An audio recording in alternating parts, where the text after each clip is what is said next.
Okay, now we're back to a distribution shape that you would see from page 31. Here are the graphs of adult and child for sugars, adult and child for calories, and then the last four digit of phone numbers down at the bottom. That's not in reference to cereal, but that's something different.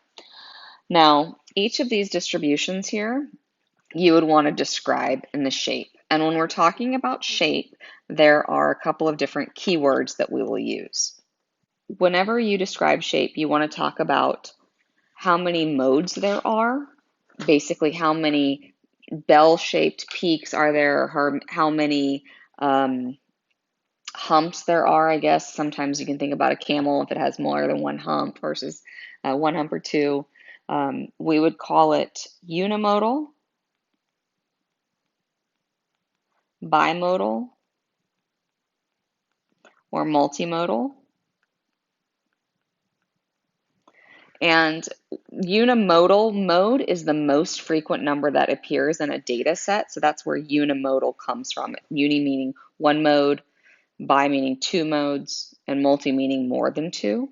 And then you want to talk about whether the shape is symmetric, skewed right, skewed left, or uniform. Symmetric is typically like a bell shape. I like to think about if you could also have symmetric bimodal data where you would have two humps that are spread out. Same thing with multimodal. So basically, if you fold one side of the paper on top of the other, do the graphs kind of line up? Skewed to the right is where your tail is pulled to the right. It means that there's something over on the right hand or higher data values that is causing the data to be skewed. You'll also hear people refer to this as skewed positive. Skewed to the left is also considered skewed negative because your typical values are not where your skew is. I like to think of it as this. Let's say that we've got this mountain here, and then it goes like this. If you were a skier, which side would you rather ski down? I personally would rather ski down this slide rather than a straight drop off. So I am skewed to the side that I want to ski down, which is nicer and not as steep. And uniform is pretty much flat all the way across.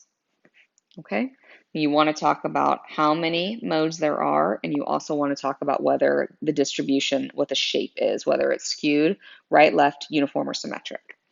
And an idea to help you with this is to say, let's consider these all boxes, and we'll make a fort out of it. And I throw a sheet on top of my fort. What does it look like? Okay, and just to kind of give you a curve over these, what am I looking like here? And some of these are not definitely of, okay, it's absolutely readily apparent that this is absolutely bell-shaped versus not. It's up to you. You can sometimes make a judgment call. I would say that both of these two on the right-hand side are bell-shaped, and they're also unimodal. In order to be bimodal, like if you notice that both of these are kind of the same height, you wouldn't call that bimodal. Bimodal means that they need to be separated, two distinct different modes with a gap in between. Both of these I would call bell-shaped and unimodal. Here, there's a lot of data at the lower values here and not as much in the higher values, so this is skewed to the right. Remember, you don't want to drop off the pitch down here. You want to go ahead and slow down to the right.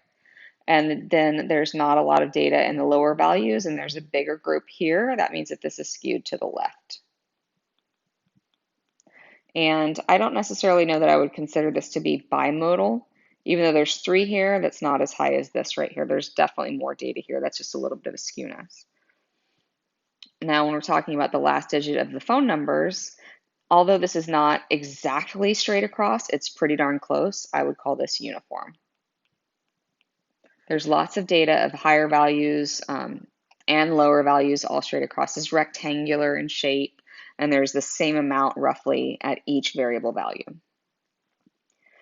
Based on what we just talked about in those different ideas, on the learn by doing, which variable would you say fits the shape of this distribution? So you have to think about what would that distribution look like that you're describing. So repeated volume measurements of a 1 liter bottle of soda. Well, typically in a 1 liter bottle of soda, you would expect them to have 1 liter in it. Well, let's say I've got 1 liter. So I'm going to get some exact measurements, but then I might get a couple left and right. That's going to be pretty symmetric and bell-shaped. Now, the salaries of the New York Yankees, most people are not going to be paid large, huge sums of money like A-Rod, okay? So you've got the vast majority on the left-hand side, and then you're going to have your A-Rods on the right-hand side that's going to drag your data out. Quiz scores on a very easy quiz, you're going to assume a very easy quiz that you've got a lot of scores in the higher end and maybe a few that have trickled down on the left-hand side for people who weren't present or don't know what we're talking about. So I would say here that the quiz scores on a very easy quiz would match this distribution. Now back to our cereal data. Make a dot plot of the calories column, and I want you to discuss the following. So take a minute to go back to StatCrunch, create a dot plot for calories, and I want you to talk about shape, center spread, and outliers. I'm going to go ahead and put unusual features here because that is our sucks in a different order. Some people actually will use cuss as well. But those are the 4 things that we want to talk about in distribution. So pause your video, take a second to create that, and come back and verify. Just to walk you through how to make a dot plot again, I'm going to click Graph, Dot Plot. I want calories, and I'm going to click Compute. Here's the dot plot of my calories. For me, that is unimodal. It's symmetric. I would say the central values is about 110, somewhere in between that where that highest peak is. The spread, the data ranges from 50 all the way to 160, and it's a range of 110. And there are no real clear departures from the data, so I would say there are no outliers, but there is a gap at 60. To recap that, our group was shaped bell-shaped, symmetric. I would like you to add in unimodal, meaning that there was one hump. The center was at 110 calories. We had a spread of 110, and there was a gap at 60 calories. A histogram, we talked about that on the previous page. That's another way that we can visualize a distribution. Now, each of those groups that we had previously on this, each of these guys is called a bin. And that's where you put in how many, it's like, let's say you had little columns that were open at the top and you could just drop, like in Connect 4, you could just drop an item down for each number that went into that bin. And then it would just get higher and higher and higher for each number that went in there. It gives you an idea of how many are present in that specific bin. Now we want to draw a histogram of calories. So I want you to go ahead and go back to StatCrunch, and we're going to do graph, and you're going to do histogram. Graph, histogram, calories, compute. And there's some other information in here that we might address in just a minute, but when we compute it, now notice that we have the calories at the bottom and we have our shapes. And that means here for the 100 calories, if I go up to the height of that 100, it's about 15, I would say 16. There are 16 that have 110 calories. There would be one that had 160. That's how we would analyze this. So we want to answer what percent of cereals have a calorie less than 80. Well, we'd have to know how many cereals there are. Well, there's 77. And less than 80, it looks like there's 3 in the first bin and there's 2 in the second. So that would be 5. So 5 out of 77. Well, then in part C, it asks you about relative frequency. What is relative frequency? We did this.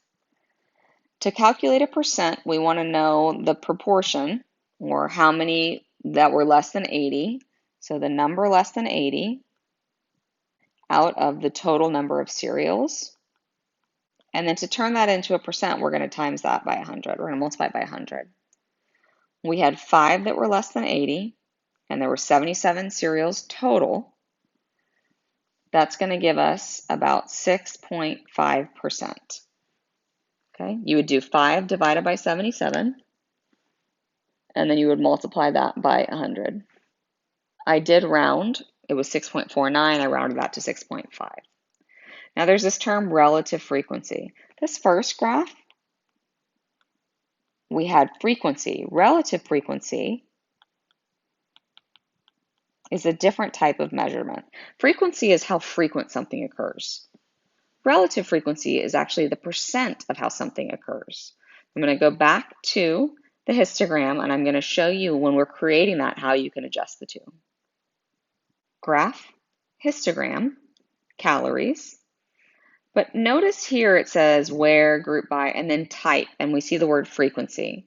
That tells me I'm going to be counting by 1 or 2 or 3 or 4. If I turn it into relative frequency and I click compute, my graph looks exactly the same, but on the left-hand side, I no longer have counting numbers. I have percents. I have a certain percentage of numbers that are between from less than 80. I had a small percentage here of about 0.4, and I had a small percentage here of about 0.2. So if we change it to a relative frequency, we can see how many, it's a little bit easier to see how many are less than 80. And if you go into options and you decide you want to make some adjustments, you can do that here. And so you can say, all right, I want to know, I can graph multiple things together. I can put things on the same x-axis. I can change different properties. I can add markers. I can change where I want my bends to happen. So there's all sorts of different things that I can do here. Now, how does changing the width of these bends change the characteristics of the distribution? So in here, there's an option for applets on the top left. And I'm going to create a histogram with sliders for calories. And now I'm going to hit compute. And what I can do is I can change where my graph starts by sliding, or I can change the width of my bends by sliding as well. Okay. If I start lower, all it does is shift my graph left and right. But if I change the width of each of these bars, I'm changing my distribution. The wider my bars are, the more cereals are going to fall into that category and the less of a shape you're going to get. You'll overall have the same typical value, but it's not as good of a picture as it was if your bin widths were smaller. You get a little bit of a better view of, oh, it's really at 110 versus, well, there's a lot there, but I don't know where the true center is. And then it's a little bit too small if you go by 5s because these calories are going by 10s. And so you want to maybe go up more than 5, maybe 9 would be good, maybe 14 would be good. You can adjust the number that you have here. Okay, so changing to relative frequency again gives you a graph in percents. And then part D says, remember we're talking about this applet. Well, when you change the larger bin widths, you lose the overall shape. The typical value still stays the same about where we would say things centered, but we don't know exactly, we don't have actual data points. Whereas a dot plot, you have actual data points. A histogram kind of gives you a generalization. Histograms are great for big, big numbers of data points. If I have a dot plot, I don't want to plot by hand 10,000 dots. I could create a histogram. I don't want to do 10,000 by hand ever, but either way, if I was going to create a dot plot, I retain the actual values and I can get a good picture, whereas a histogram gives you just groupings, something to think about. That concludes our mod guide for Module 7. Please make sure you've covered all of the OLI content, you've done your checkpoints, and if you have any questions, don't forget to post. Thank you for watching.